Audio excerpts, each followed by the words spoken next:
I was standing in my driveway at 6 in the morning, holding a half-eaten bagel and staring at two men in white coveralls who were actively painting my front door an ugly shade of beige that reminded me of hospital corridors and DMV waiting rooms. "What the hell are you doing?" I shouted, dropping the bagel onto the concrete. The shorter one turned around, looking startled but not particularly apologetic. "HOA approved maintenance. Got the work order right here." "I never approved anything," I said, walking closer to inspect the damage. They had already covered half of my beautiful sage green door, the exact color I had spent months perfecting. "And that's definitely not my door's color." The taller painter shrugged. "We just do what we're told, man. Lady from the HOA gave us the address and the paint. Said the door wasn't in compliance." I felt my blood pressure rising as I pulled out my phone. "Stop painting, right now. Do not put another brush stroke on that door." "Look, we've got 6 more houses to do today," the shorter one protested. "We can't just stop because you're upset." "Take it up with the HOA. This is my property," I said firmly. "You're vandalizing it. Stop now or I'm calling the police." That got their attention. The taller one set down his brush and pulled out a crumpled work order from his back pocket. "Here. Patricia Carmichael from the Meadowbrook HOA board." She signed off on everything. Of course it was Patricia. The woman had made my life miserable since I moved into this neighborhood in Scottsdale, Arizona, 6 months ago. She had complained about my mailbox being 2 inches too tall, my grass being a 1/4 inch too long, and my outdoor light fixture being not period appropriate for a neighborhood that was built in 2019. "I don't care if the Pope signed off on it," I said. "That door color is not random. It's custom mixed." The shorter painter looked skeptical. "Custom mixed? It's just green, dude." "It's not just green," I said, my voice tight. "It's custom mixed to match my grandmother's recipe box. She passed away 2 years ago, and that recipe box is one of the only things I have left of her. I took it to 3 different paint stores before I found someone who could match it perfectly." The painters exchanged glances. The taller one looked uncomfortable. "Look, man, that's really nice and all, but we've got a job to do. The HOA is paying us, and if we don't finish, we don't get paid." I took a deep breath, trying to calm down. "Fine. How much are they paying you for this job?" "200 for all 6 houses," the shorter one said. I pulled out my wallet. "I'll give you 100 right now to stop and leave. Just go tell Patricia you finished the job." The taller one looked tempted, but his partner shook his head. "Can't do it. We'd get blacklisted from all HOA jobs in the area. These associations talk to each other." I was about to argue further when a silver BMW pulled up to my curb. Patricia Carmichael herself emerged, wearing pressed khakis and a white polo shirt with the Meadowbrook HOA logo embroidered on it. Her blonde hair was pulled back so tightly, I wondered if it was giving her a headache, and her lips were pressed into a thin line of disapproval. "Mr. Zimmerman," she said, her voice dripping with false sweetness, "I see you've met our painting crew." "Patricia, you can't just paint someone's door without permission," I said, trying to keep my voice level. "Actually, according to Section 12, Paragraph 7 of the HOA bylaws, which you signed when you purchased your property, the board has the right to bring any non-compliant exterior elements into compliance at the homeowner's expense." She pulled out a printed document from a leather folder she was carrying. "Your door color was never approved. You should have submitted a paint sample for board approval before making any exterior changes." "I bought the house with that door color," I protested. "The previous owner had it painted." Patricia's smile turned smug. "The previous owner, Mr. Harrison, had a waiver due to his historic preservation efforts. That waiver died with his ownership. You should have checked the approved color palette when you moved in." "This is insane," I said. It's a door. It's not neon pink or covered in graffiti. It's a nice, subtle green. It's not on the approved list, Patricia said firmly. The approved colors are colonial beige, harvest cream, sandy shores, and desert sunset. Those are your options. Those all sound like the same ugly tan color, I said. They're tasteful neutrals that maintain property values, Patricia countered. Now, are you going to let these gentlemen finish their work, or do I need to cite you for obstruction? I looked at the half-painted door, then at Patricia's self-satisfied expression, then back at the painters who were clearly just trying to make a living and wanted no part of this drama. Fine, I said, but I'm not paying for this. The cost will be added to your HOA fees, Patricia said, making a note on her clipboard, along with a $50 administrative fee and a $200 non-compliance penalty. That's ridiculous, I said. You're charging me $450 total to paint my door a color I don't want. You should have complied with the regulations, Patricia said. Have a nice day, Mr. Zimmerman. She walked back to her BMW and drove away, leaving me standing there with two uncomfortable painters and a half-ruined door. I went back inside, too angry to even watch them finish. My grandmother's recipe box sat on my kitchen counter where I always kept it. It was a simple wooden box, probably made in the 1950s, painted in that perfect sage green that reminded me of spring gardens and Sunday dinners at her house. The paint was worn in places, showing the wood underneath, and there were flower stains and watermarks that gave it character. I had spent my childhood watching her pull recipes from that box. Handwritten cards, newspaper clippings, magazine pages folded and refolded until they were soft as fabric. Her handwriting was on most of them, neat and precise, with little notes in the margins. Tommy loved these, or add extra vanilla, or don't overmix. When she died, my mom asked what I wanted from the estate. My cousins took jewelry and furniture and her good china. I took the recipe box and her cast iron skillet. Everyone thought I was crazy, but those items meant more to me than anything else. They were her, distilled into objects. Her hands had touched them thousands of times. They had been part of her daily life.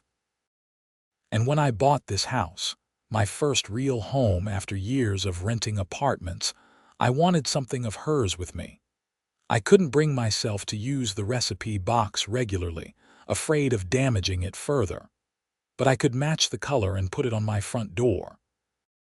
It made me smile every time I came home. It made the house feel like mine, like it had a history even though it was new construction. Now it was half covered in beige. I heard the painters pack up and leave about an hour later. I waited another 30 minutes before I could bring myself to look. The door was completely beige now, uniform and boring and exactly like every other door in the neighborhood. It looked like the door to a storage unit or a hotel room. It had no personality, no history, no meaning. I took a picture and sent it to my mom with the caption, "HOA painted over Grandma's color." She called immediately. They did what? I explained the whole situation while she made increasingly angry noises on the other end of the line. "That's horrible," she said when I finished. "That color meant something. Can you paint it back?" "Not without getting fined again," I said. "Apparently I need board approval for any exterior paint colors and sage green isn't on their approved list." "So get it approved," Mom said. "I don't think you understand how HOAs work," I said. Patricia Carmichael would rather set herself on fire than approve anything I suggest at this point. "Then go over her head," Mom said. "There has to be someone above her, the full board or a president or something." I had to admit, I hadn't actually looked into the HOA structure beyond dealing with Patricia's constant complaints. "I'll check the bylaws," I said. "And if that doesn't work, call a lawyer," Mom added. What they did sounds illegal. They painted your property without permission. I apparently gave permission when I signed the HOA agreement, I said bitterly. There have to be limits to that, Mom said. You can't just sign away all your property rights. After we hung up, I dug out the massive folder of paperwork from when I closed on the house. The HOA bylaws were a 50-page document in 8-point font. I made coffee and settled in to read the whole thing. It took 3 hours. The bylaws were written in dense legal language that seemed designed to be as confusing as possible. But I eventually found Section 12, Paragraph 7 that Patricia had referenced. She was technically correct that the board could bring non-compliant elements into compliance. However, Section 4, Paragraph 3 stated that homeowners had to be given written notice and 30 days to remedy violations before the board could take action. I had never received any notice. I kept reading.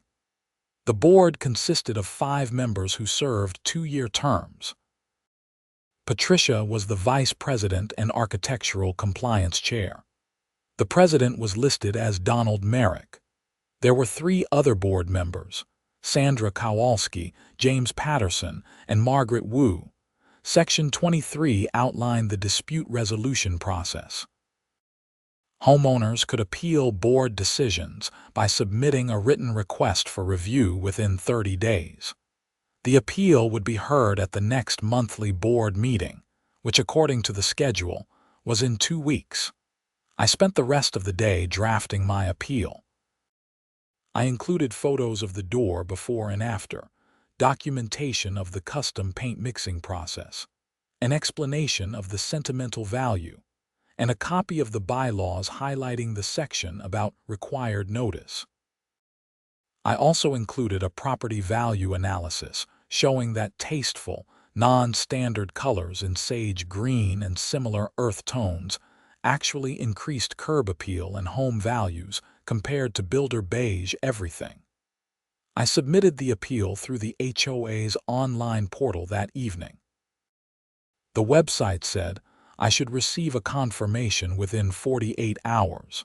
The confirmation never came. Instead, 3 days later, I received a certified letter in the mail. It was a bill for $450, due within 15 days, for emergency non-compliance remediation and associated administrative fees. There was no mention of my appeal. I called the HOA office number listed on the letter. It rang 4 times before going to voicemail. You've reached the Meadowbrook HOA office. Please leave a message and we'll return your call within 3 business days. I left a detailed message about my appeal and asking for confirmation that it had been received. 3 business days passed with no return call. I tried again. Same voicemail. I left another message. Finally, I decided to show up in person. The HOA office was located in a strip mall on the edge of the neighborhood, tucked between a nail salon and a tax preparation service. The door was locked when I arrived at 2 in the afternoon on a Thursday. A small sign said office hours, by appointment only. There was a phone number for scheduling appointments. I called it. It was the same number that wasn't returning my calls. I was starting to understand why my neighbors all looked slightly stressed and kept their properties in absolute perfect compliance with every tiny rule. Dealing with this organization was like fighting a ghost. I went home and did what any frustrated millennial would do. I started researching. I found the Arizona Planned Communities Act, the state law that governs HOAs. I learned that HOAs are required to hold open board meetings, provide reasonable access to records, and follow proper notice procedures. I also learned that homeowners could sue their HOAs for violations of these requirements. I found a law firm in Phoenix that specialized in HOA disputes. Their website had a whole section about improper enforcement and homeowner rights. I filled out their contact form explaining my situation in detail. An attorney named Marcus Rodriguez called me the next morning.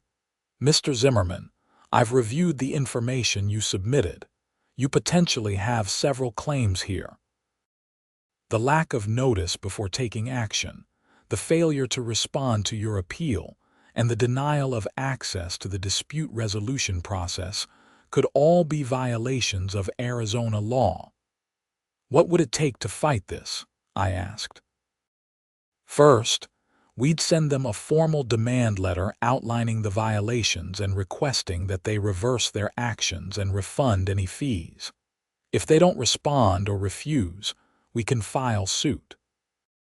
These cases can take 6 months to a year to resolve, and legal fees typically run between $3,000 and $5,000, though you can potentially recover those from the HOA if you win." I winced. That was a lot of money to fight over a door color. What are the chances I'd win? "Based on what you've told me, I'd say 70 to 80%. The lack of proper notice is a pretty clear violation, but I should warn you that HOA boards can be vindictive. If you sue, they may start finding other violations on your property. It can make your life difficult." "They're already making my life difficult," I said. Marcus laughed. "Fair point. Look, let me send them a demand letter first. That's a flat fee of $500. Sometimes that's enough to get them to back down, especially if they know they're in the wrong. If it doesn't work, you can decide whether you want to proceed with a lawsuit." "Let's do it," I said. We spent another 20 minutes going over details, and I signed a limited representation agreement electronically. Marcus said he'd have the demand letter out within 2 days. I felt better having taken action, but I was still coming home every day to that ugly beige door. It was a constant reminder of the violation, of having something personal taken from me without my consent. That weekend, I visited my mom in Tucson. I brought the recipe box with me. We spent Saturday afternoon going through the recipes, making a batch of my grandmother's snickerdoodles and her famous pot roast. The recipe box sat on Mom's kitchen counter while we cooked, and I found myself staring at it, trying to memorize the exact shade of green. "You should take photos," Mom said, noticing. "Color match it again from the photos if you need to repaint." "If I ever get permission to repaint," I said. "When," Mom corrected. "When you get permission. Don't let them win, Gary." The following Tuesday, I got an email from Marcus. "Demand letter has been sent via certified mail and email to the HOA board president, vice president, and management company. We should hear back within 10 days. 5 days later, I received another certified letter. This one was from Patricia directly, not the HOA office. It was a notice of violation for unmaintained landscaping because I had 3 weeds in my front flower bed. The fine was $50. The letter included photos taken from the sidewalk, with red circles drawn around the offending weeds. They were tiny things, barely noticeable, the kind that pop up overnight after rain. I went outside and pulled the weeds immediately, taking time-stamped photos of the now pristine flower bed. But the message was clear. Patricia was watching. 2 days after that, another violation notice. This time for my trash cans being visible from the street after pickup hours. I had been at work when the violation was documented. The trash truck didn't come until 4 p.m. on our street, and I didn't get home until 6. Apparently the cans needed to be out of view by 6 p.m., and Patricia had driven by at 5:30. The fine was another $50. Marcus called me that evening. I heard back from the HOA. Well, from their attorney. They're refusing to reverse the door painting. They claim they had grounds for immediate action under the bylaws and that they sent you multiple notices that were ignored. "That's a lie," I said. "I never got any notices before they painted." "That's what I told their attorney. I've requested copies of all notices they claim to have sent. We'll see what they produce. In the meantime, they're clearly retaliating with these new violation notices. Document everything. Photos, timestamps, everything. This is insane, I said. It's a door color. It's not about the door color anymore, Marcus said. It's about control. HOA board members, especially the difficult ones, tend to be people who feel powerless in other areas of their lives. They get on the board and suddenly they have authority over their neighbors. Some people handle that power well. Others become petty tyrants. Patricia definitely falls into the second category, I said. The good news is that judges tend to be sympathetic to homeowners in cases like this, especially when there's clear retaliation. Keep documenting. We'll use it. Over the next week, I received 3 more violation notices. One for my garage door being open for more than 30 minutes during daylight hours. I had been cleaning out my garage on a Saturday. Another for an unauthorized yard decoration, which was a solar light stake in my front garden. The third for parking my truck in my driveway instead of the garage, which was apparently only allowed for a maximum of 4 hours at a time. Each violation came with a $50 fine. I was documenting everything, but it was exhausting. I felt like I was being watched constantly. I started noticing Patricia's silver BMW driving by my house multiple times a day. Once, I saw her actually pull over and take photos of my property from her car. I called Marcus. This is harassment at this point. Can we do anything about it? We can include it in the lawsuit, he said. And yes, we're definitely filing a lawsuit now. This has gone beyond a simple dispute. I'm drafting the complaint today.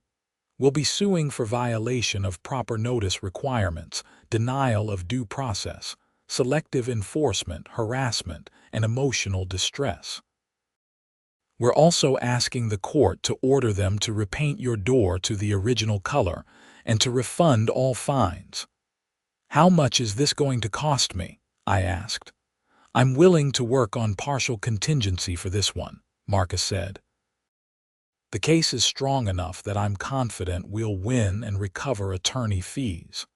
I'll need a $1,500 retainer upfront, and if we don't recover fees for any reason, we'll work out a payment plan for the rest. But I think we'll recover everything. I agreed and transferred the retainer that afternoon.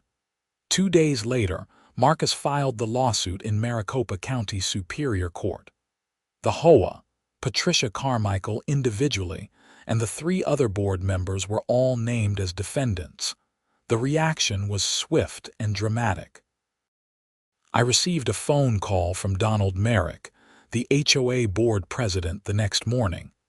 Mr. Zimmerman, this is Don Merrick. I think we may have gotten off on the wrong foot here. Your vice president painted my door without notice and has been harassing me with frivolous violations for weeks, I said.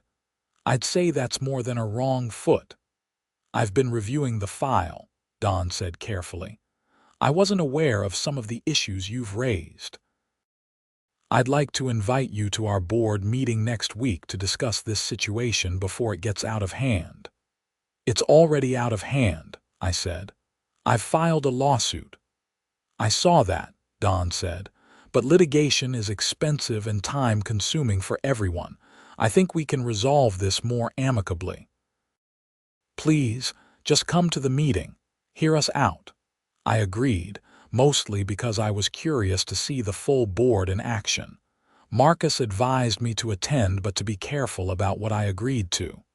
Don't accept any settlement without running it by me first.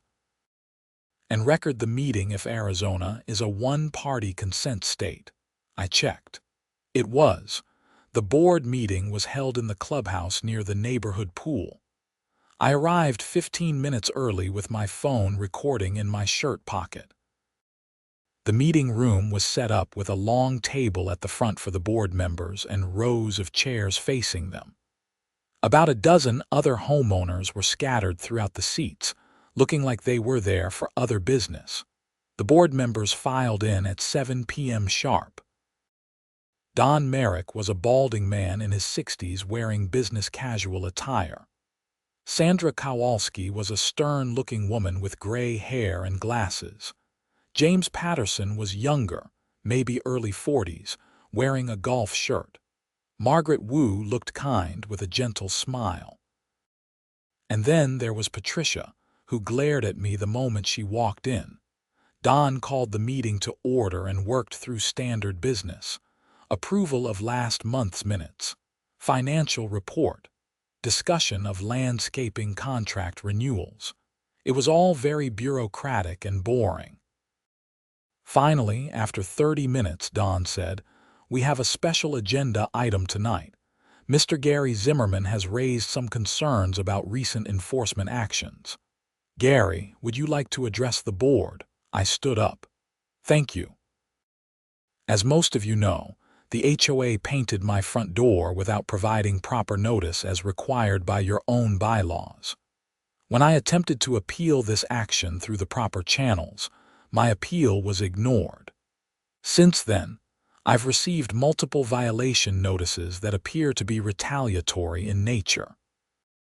I'm asking the board to reverse the door painting, refund the associated fees, and allow me to restore my door to its original color."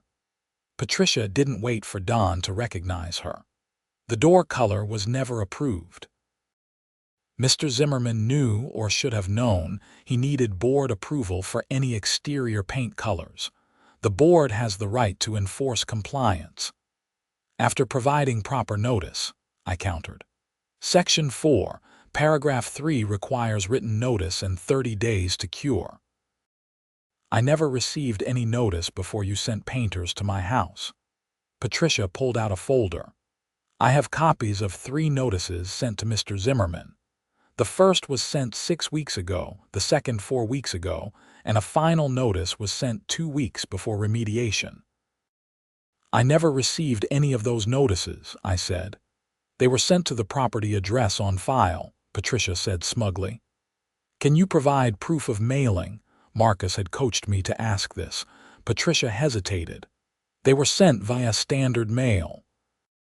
"So you have no proof of delivery, and I'm telling you I never received them. Don't you think that's a problem?" Don cleared his throat. "Patricia, do we have any documentation of the mailings? Tracking numbers, certified mail receipts, anything?"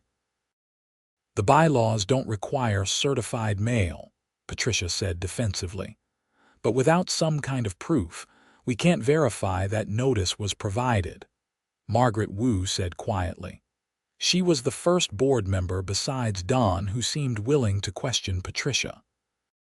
"And proper notice is required before enforcement action." "The door wasn't compliant," Patricia repeated stubbornly. "We can't just let homeowners paint their houses whatever colors they want." "It wasn't neon pink," I said. "It was a sage green. A beautiful, subtle sage green that was custom mixed to match my late grandmother's recipe box. It had sentimental value, and it wasn't garish or offensive or lowering anyone's property values." Sandra Kowalski spoke up for the first time. "While I sympathize with the sentimental value, the rules are clear. We have an approved color palette for a reason." "The rules also say I get notice before enforcement," I said, "and that I have a right to appeal. My appeal was completely ignored." Don looked uncomfortable. "Patricia, did you receive Mr. Zimmerman's appeal?" "There may have been something submitted," Patricia said vaguely. "I'll have to check the files." "I submitted it through the online portal," I said. "There should be a record, and I called multiple times to follow up." No one ever returned my calls. James Patterson, who had been silent until now, leaned forward. "This is starting to sound like we might have dropped the ball on procedure, regardless of whether the door color was approved or not." "Thank you," I said. "That's all I'm asking for. Acknowledge that proper procedure wasn't followed and let me repaint my door." Patricia's face was turning red. "If we let him do whatever he wants, Every homeowner in the neighborhood will think they can ignore the rules. No one's ignoring the rules, I said. I'm asking to follow the correct process. Let me formally submit the paint color for approval. Review it fairly. If you reject it, fine, I'll appeal that decision through the proper channels. But you can't skip all the steps and then charge me for it. Don looked at the other board members. Can we take a brief recess to discuss this in executive session? Do I get to be present for that? I asked. Executive sessions are for board deliberations only, Don said. We'll reconvene in 15 minutes. The board filed out through a side door. The other homeowners in the room started whispering among themselves. One older man approached me. Good for you, he said quietly. Patricia tried to fine me $500 last year because my roses grew over the sidewalk by 3 inches. I ended up just cutting them all down rather than deal with her. A woman nodded. She made us remove our kids' playset from the backyard because it was visible from the street and wasn't on the approved structures list. It was a swing set from Target. I was starting to realize that I wasn't Patricia's only target. She had been terrorizing the whole neighborhood. The board returned after 20 minutes. Don looked serious as he called the meeting back to order. After discussion, the board has decided that we may not have followed proper notice procedures in Mr. Zimmerman's case. In the interest of fairness and avoiding further litigation, we're prepared to offer a settlement. I waited. We'll refund the $450 charge for the door painting, Don continued, and we'll waive all pending violation fines. In exchange, Mr. Zimmerman will withdraw his lawsuit and agree to keep his door in one of the approved colors. It was better than nothing, but it still meant I couldn't have my grandmother's color. What about the appeal process for adding new colors to the approved palette? Don looked at Patricia, who was staring straight ahead with her jaw clenched. That process exists in theory, but we've never actually approved a new color addition. Never, I asked. In how many years? The neighborhood was established in 2015, Don said. So 10 years. And no one has successfully added a color in 10 years. That seems unreasonable. Margaret Wu spoke up. Actually, I think that's something we should address. The bylaws do allow for palette additions with board approval. We should at least review submissions fairly. The palette was carefully chosen, Patricia interjected. Adding random colors would create a hodgepodge appearance. One sage green door isn't going to create a hodgepodge, James said. Honestly, Patricia, I drove by his house before this meeting. The beige looks worse than whatever was there before. Patricia looked betrayed. The cracks were starting to show. Here's my counteroffer, I said. Refund all the fees, including the violation notices. Formally review my paint color for addition to the approved palette. If you reject it, you have to provide specific, documented reasons why it's inappropriate. And no more retaliation. If I get another violation notice in the next 6 months, it goes straight to my attorney and we proceed with the lawsuit. Don looked at the other board members. Sandra shrugged. James nodded. Margaret smiled. Patricia looked furious but said nothing. We'll need to vote on this, Don said. All in favor of Mr. Zimmerman's proposal. Don, James, and Margaret raised their hands. Opposed, Patricia's hand shot up. Sandra raised hers more slowly. Motion passes 3-2, Don said. Mr. Zimmerman, please submit your paint sample and we'll schedule a formal review for next month's meeting. It wasn't a complete victory, but it was progress. I thanked the board and left, feeling lighter than I had in weeks. I called Marcus from my car. I think we got something good, but I want you to review it before I agree to dismiss the lawsuit. Send me everything, Marcus said, and don't sign anything until I approve it. The next morning, I went to the paint store where I had originally had my grandmother's color matched. The clerk remembered me. "Hey, door guy, did you need more of that custom sage?" "I need an official sample," I said. "On a color card with the formula written out. I'm submitting it to my HOA for approval." The clerk winced. "HOA troubles, I've seen that before. Good luck, man." He mixed a small sample jar and created a professional-looking color card with the formula documentation. The custom color code was GZ2020 for SG. The clerk had named it Gary's Grandma Green in the store system, which made me smile. I submitted the formal application through the HOA portal that afternoon, including photos of my house with the original green door, property value analysis, and a written explanation of why this color was meaningful to me. I also included photos of the recipe box itself, so they could see what I was matching. 3 days later, I received confirmation that my application had been received and would be reviewed at the next board meeting in 3 weeks. The following week, I got the formal settlement agreement from the HOA's attorney. Marcus reviewed it and suggested a few modifications, which the HOA accepted.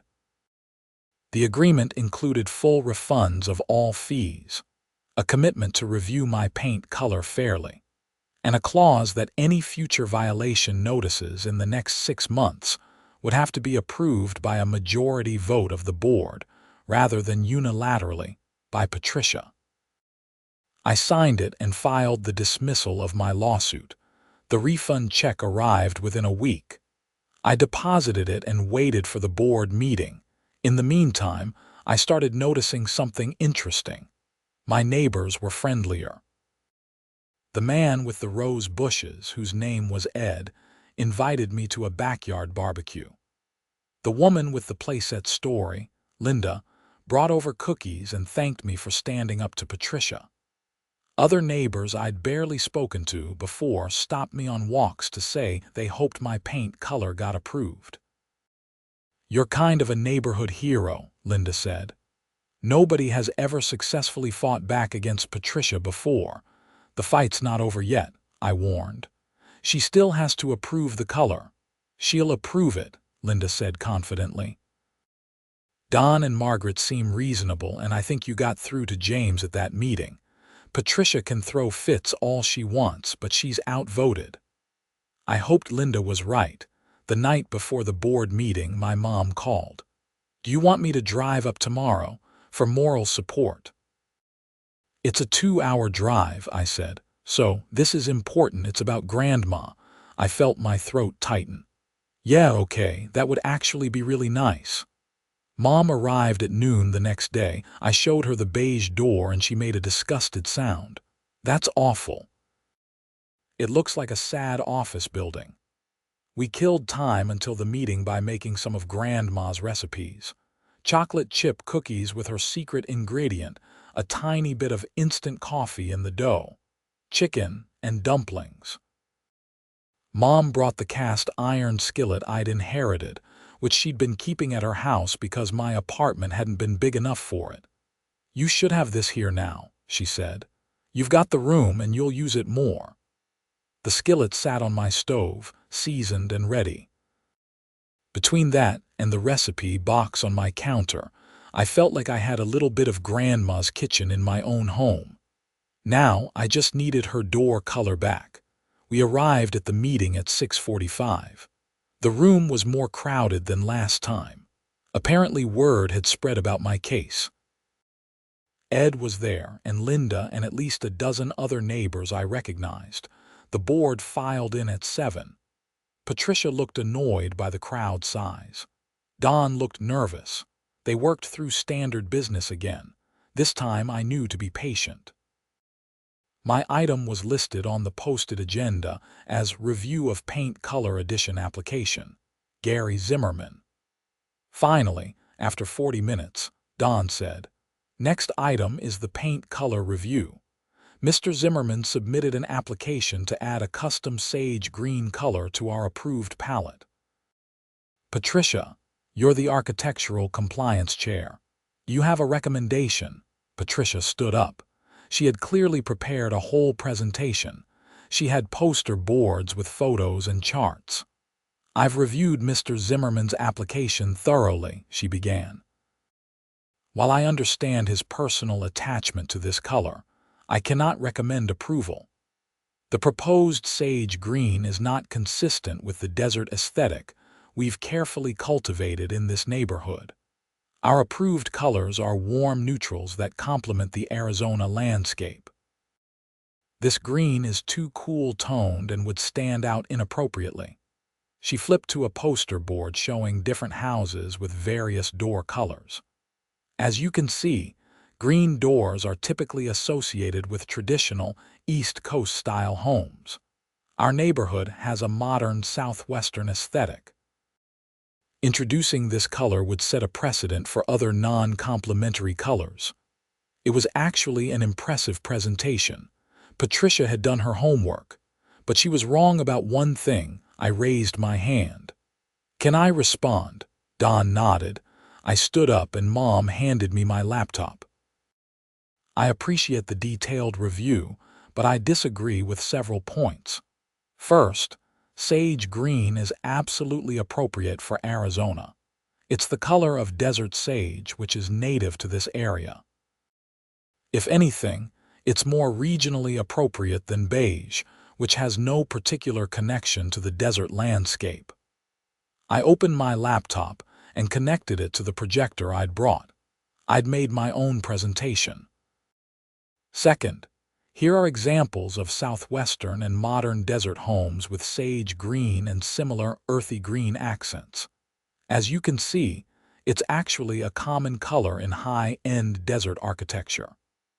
I showed photos of beautiful Arizona homes with sage green doors, shutters, and trim. I'd spent hours researching and collecting examples. "Third, the cool-toned argument doesn't hold water. Look at the actual color." I held up the recipe box that Mom had brought. "This is what I matched. It's not a bright, artificial green. It's muted and earthy. It has warm undertones from age and use. It's a heritage color, not a jarring modern shade." Patricia started to interrupt, but Don held up his hand. "Let him finish."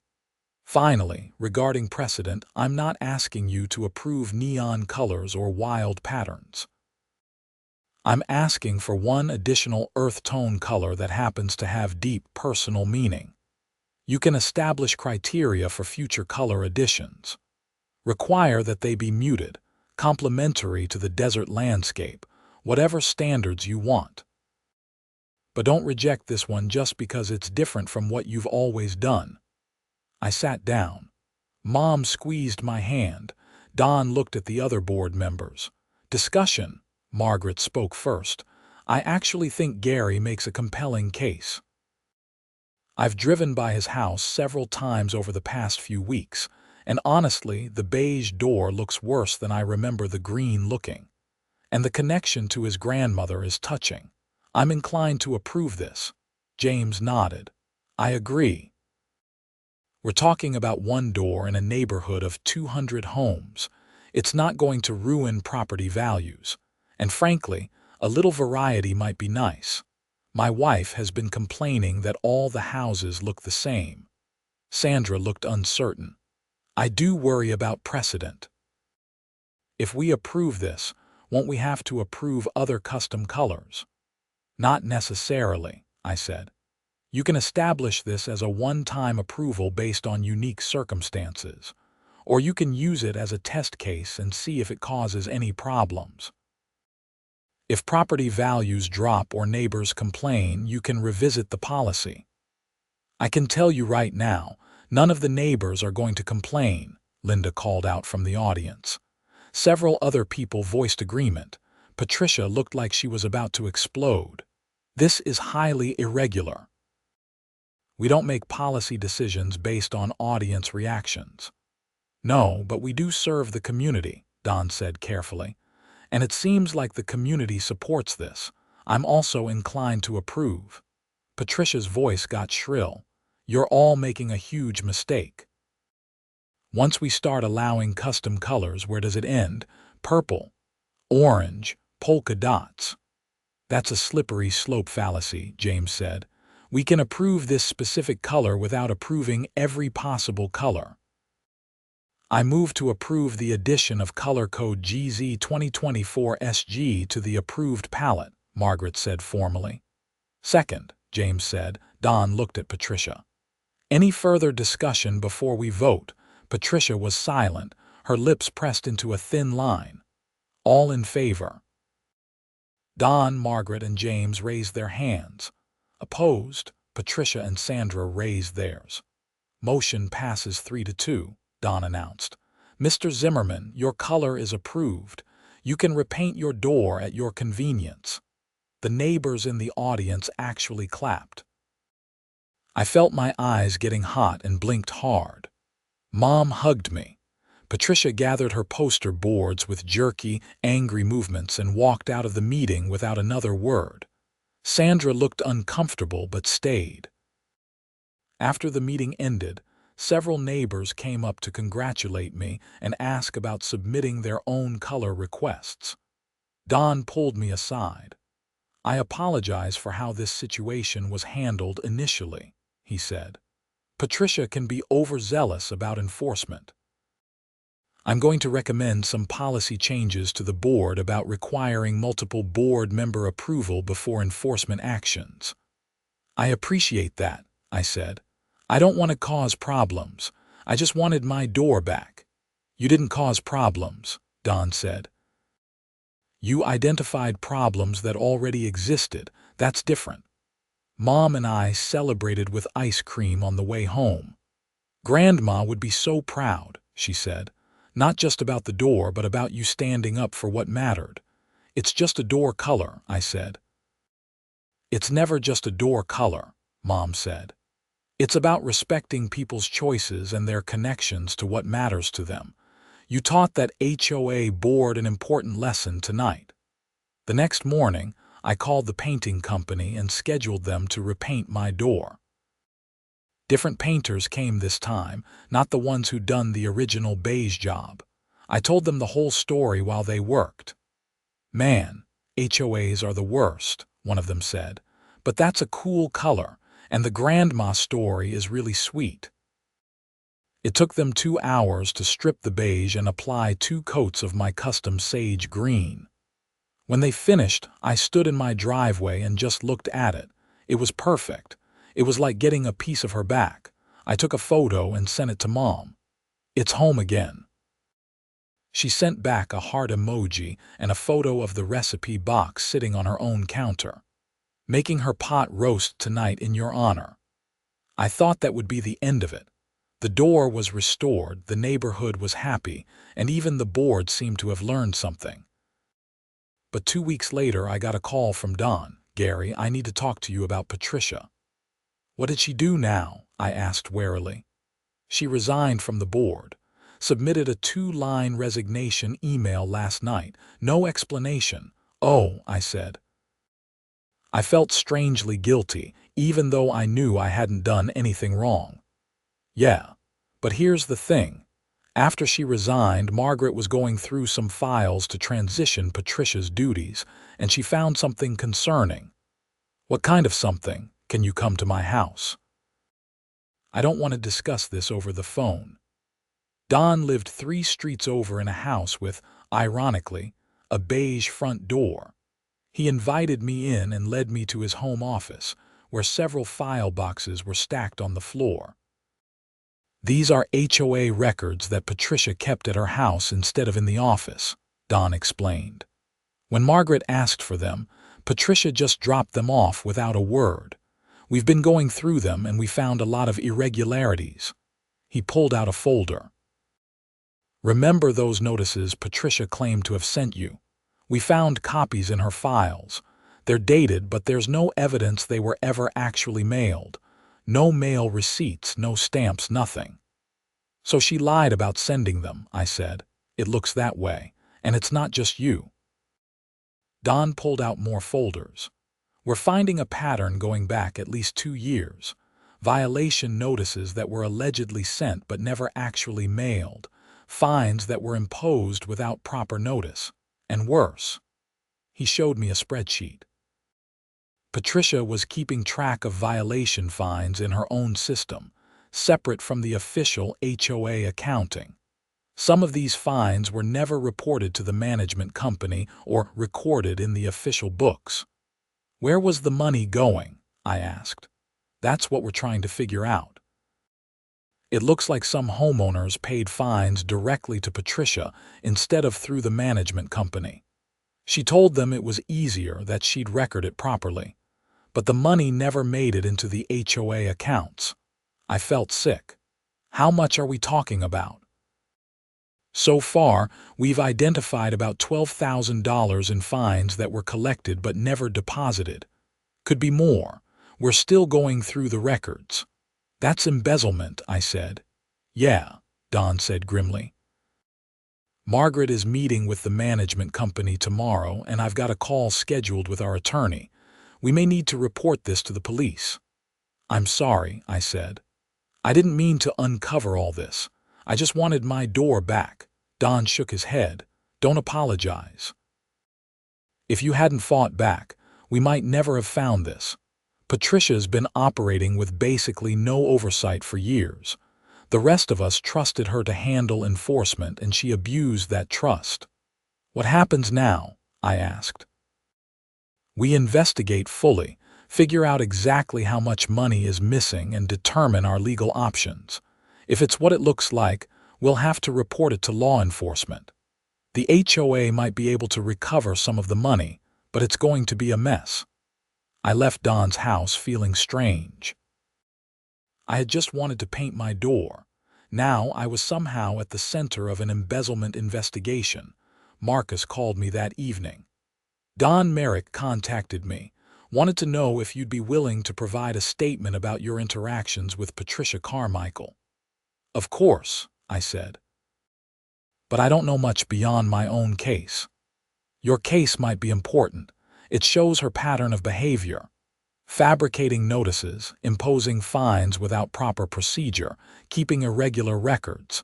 If she did it to you, she probably did it to others. Over the next 2 weeks, the HOA investigation expanded. Don sent a letter to all homeowners asking anyone who had paid fines directly to Patricia to come forward with documentation. 15 homeowners responded. The total amount of missing money climbed to nearly $20,000. The HOA's attorney advised that they needed to file a police report. Detective Lisa Morrison from the Scottsdale Police Department took over the investigation. She interviewed me, along with the other affected homeowners, and subpoenaed Patricia's bank records. What they found was worse than anyone expected. Patricia had been depositing the fine checks into her personal account. She'd been doing it for 3 years. The total amount was closer to $35,000 once they completed a full audit. Detective Morrison arrested Patricia at her home on charges of theft, fraud, and embezzlement. It made the local news. Former HOA board member arrested for embezzling thousands ran in the Arizona Republic. My name wasn't mentioned in the article, but several neighbors knew I was involved and thanked me for exposing her. I just wanted to paint my door, I kept saying. You did more than that, Ed told me. You stood up to a bully and a thief. That takes courage. The case moved through the court system slowly. Patricia initially pleaded not guilty, but as the evidence mounted, her attorney negotiated a plea deal. She pleaded guilty to felony theft and was sentenced to 3 years in prison, with the possibility of parole after 18 months. She was also ordered to pay full restitution to the HOA. The HOA held a special election to fill Patricia's vacant board position. Margaret was elected president, and a neighbor named Tom Chen joined as the new architectural compliance chair. The board immediately passed new policies requiring oversight and transparency for all enforcement actions. Tom reached out to me specifically. I want to make sure we're doing this right going forward. Would you be willing to review our new proposed enforcement procedures and give feedback?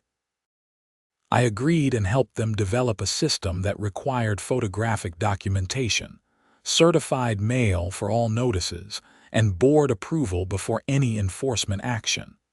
They also established a formal appeals process with timelines and required responses. You should run for the board, Tom suggested. You obviously care about doing things right. I considered it but declined. I think I've had enough HOA drama for a lifetime, but I'm happy to help as a community member. 6 months after the initial door painting incident, I was sitting on my front porch on a Saturday afternoon, drinking coffee and reading. The sage green door was behind me, beautiful and perfect. The recipe box was inside on my kitchen counter, next to the cast iron skillet. I'd made Grandma's cinnamon rolls that morning and the house still smelled like butter and sugar. A car pulled up and a young couple got out. They looked at the house next door, which had a for sale sign in the yard. The woman noticed my door and smiled. I love that color. Is that one of the HOA approved colors? It is now, I said. Good, she said. We've been worried about HOA restrictions. Some of them can be really controlling. This one's getting better, I said. New management, more reasonable policies, but make sure you read the bylaws before you buy. And if something doesn't seem right, don't be afraid to question it. The man laughed. Sounds like there's a story there. There is, I said, but it had a happy ending. They thanked me and went to meet their realtor. I watched them go, then looked back at my door. It was just a door, painted a color that matched a wooden recipe box. But it represented something bigger. It was about standing up for what mattered, fighting for the right reasons, and not letting bureaucracy crush the things that made life personal and meaningful. My phone buzzed with a text from Mom. Made Grandma's chicken soup today. Tastes just like I remember. Miss you too, I typed back. Come up next weekend. I'll make her pot roast. Deal, she replied. I went inside, trailing my hand along the door frame as I passed. The green was smooth and perfect under my fingers, exactly the right shade. Somewhere, I like to think Grandma was smiling. Not just about the door, but about everything. About me standing up for myself, about the community coming together, about justice being served, but mostly about the door. Because it was never just about a door. It was about love and memory and the ways we carry the people we've lost with us. It was about a recipe box that held more than recipes, about a color that meant more than decoration. It was about home and what makes a house feel like one. The legal aftermath continued for months. Patricia's restitution payments trickled in slowly. The HOA managed to recover about half of what she'd stolen before she declared bankruptcy. The remaining homeowners who'd been affected, including me, received partial refunds. But more importantly, the neighborhood changed. People were more engaged, attending board meetings and asking questions. The new board was transparent about finances and decisions. Enforcement actions went from dozens per month to just a handful, and those were for genuine issues like safety hazards or significant violations. Tom stopped by one evening with a proposal. We're updating the approved color palette. Want to help choose some new options? I did. We added 6 new colors, all earth tones that complemented the desert landscape while giving homeowners more variety. A terracotta, a warm gray, a dusty blue, another shade of green, a soft yellow, and a deep burgundy. The neighborhood started to look less uniform and more personalized. Ed repainted his front door a dusty blue. Linda added terracotta shutters to her windows. Other homeowners made small changes that expressed their personalities while still maintaining the overall aesthetic. You started a revolution, Linda joked at a neighborhood barbecue that summer. I just wanted my door back, I said, but I was smiling. And you got it, she said. Plus you got rid of a corrupt board member, reformed the HOA, and made the neighborhood a better place. Not bad for a paint color dispute. My mom visited frequently, always bringing recipes to try or ingredients for ones we already loved. We cooked together in my kitchen, surrounded by Grandma's things, making her recipes and telling stories about her. The house filled with the smells and sounds of family, of history, of love passed down through generations. One Sunday, Mom was making Grandma's apple pie while I worked on the Sunday pot roast. The recipe box sat open on the counter between us, flour dusted and well used. She would have loved this house, Mom said, rolling out pie crust, and she would have raised absolute hell about someone painting over her color. Oh, definitely, I agreed. Grandma didn't take crap from anyone. You're like her in that way, Mom said. Stubborn when it matters. I thought about that while the pot roast simmered. Stubbornness had a bad reputation, but sometimes it was just persistence, just refusing to give up on things that mattered. Grandma had been stubborn about her recipes, perfecting them over decades. She'd been stubborn about Sunday dinners, gathering family even when it was hard. She'd been stubborn about love, showing it through actions and food and the careful maintenance of a recipe box. And I'd been stubborn about a door color, which seemed trivial until you understood what it represented. The pot roast finished, and we ate it at my dining table, the one I'd bought specifically because it was big enough for family dinners. Just the two of us for now, but with space for more. For future gatherings, future generations, future stories. After dinner, I walked Mom out to her car. The sun was setting, painting the Arizona sky in shades of orange and pink and purple. My front door glowed sage green in the golden light, perfect and right. Thanks for fighting for this, Mom said, hugging me goodbye. It matters more than you know, I said. That's why I fought. She drove away, and I stood in my driveway for a while, watching the sunset and thinking about the previous year. It had been exhausting and frustrating and expensive, but it had been worth it. The door was just a door, but it was also a memorial, a connection, a statement. It said that some things mattered more than rules, that personal history and meaning deserved respect, that communities functioned better when people were treated as individuals rather than problems to be managed. I went back inside, cleaned up the kitchen, and put the recipe box back in its spot on the counter. Tomorrow I'd go to work, come home to my sage green door, maybe try a new recipe from the box. Life would continue in its ordinary way, made extraordinary by these small connections to the past. The HOA drama was over. The fight was won. The door was the right color, and every time I came home, every time I turned onto my street and saw that sage green door waiting for me, I thought of Grandma, her hands pulling recipe cards from the box, her smile when someone asked for seconds, her stubborn insistence that things be done right, with love, with care, with meaning.